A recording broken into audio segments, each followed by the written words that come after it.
Mom, Dad, best friend ko si Kara. Best friend o jowa? Biro lang. Good morning ho. Tuloy ba yung overnight nyo ngayon? Oo, dala niya na yung gamit niya. O, tamang-tama kasi aalis kami. Ano, Dad? Sige na, start mo na sa sasakyan.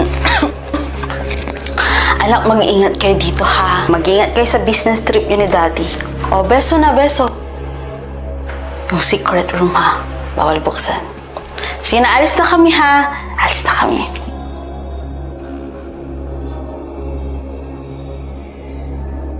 Lagi ng bahay niyo, bes, no?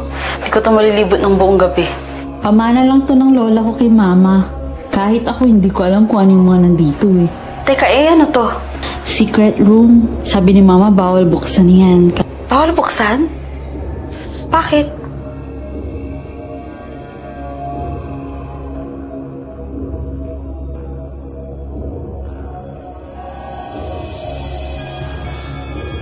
Hoy, halika na. Wala ka mapapala dyan. Wala yan. Halika na. Bawal nga buksan yan eh. Tsaka pag finocus siyang ganyan, yan o, mas kita na yung blur niya. The best talaga yung lens nito eh. Pause mo muna to, Beb. Share mo na ako. Oh, sige, sige. Balik ako.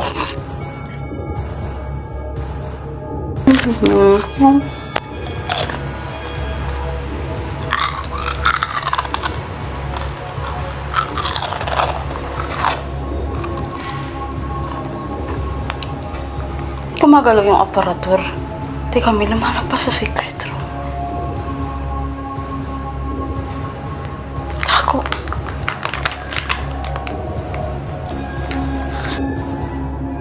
Masad yung aparatur.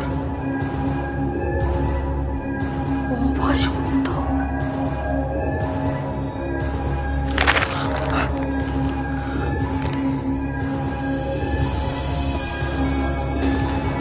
Tagal ni Kara.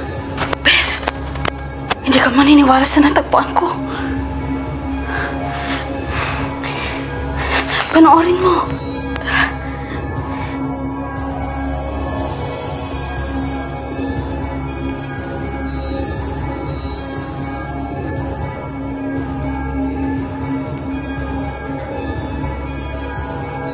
Sino ka? Kara, tumawag ka sa 911 o kaya kina ma'am, tsaka kay Dad.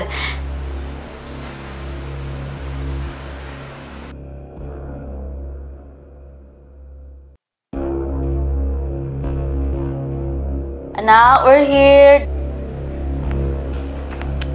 Ma'am, can we talk? About what? Bakit bawal buksan yung pinto sa secret room? So, binuksan mo? Just answer me. I prepared myself for this. Okay, I'll be honest. That man is my first husband, anak. Yung dad mo, kailangan lang natin siyang pakisamahan dahil mayaman siya. We need him sa life natin. We need dad kasi siya yung tatay ko. Hindi dahil sa mayaman siya. Is that your real dad? The one inside the secret room? Siya yung real dad mo. What? I hope you understand why I'm doing this, Luis. This is for you. This is for your future. So, hindi mo mahal si Dad. Andito lang tayo para sa kayamanan niya. Tama ba? No. I just play along. Baon na sa utang yung pamilya natin. Ang makukulong si Mami pag nangyari yun. Gusto mo ba yun? Mas mahal ko yung first husband ko. Araw-araw, gabi-gabi, inuusog ko yung aparador para bigyan siya ng pagkain niya doon. That's why I never allow someone na buksan yung pinto. Kasi baka makita siya. At ayoko mabuking ng dad mo. He could kill me. Even you. Eh bakit ngayon mo lang sinabi, Ma? Just please cooperate, anak.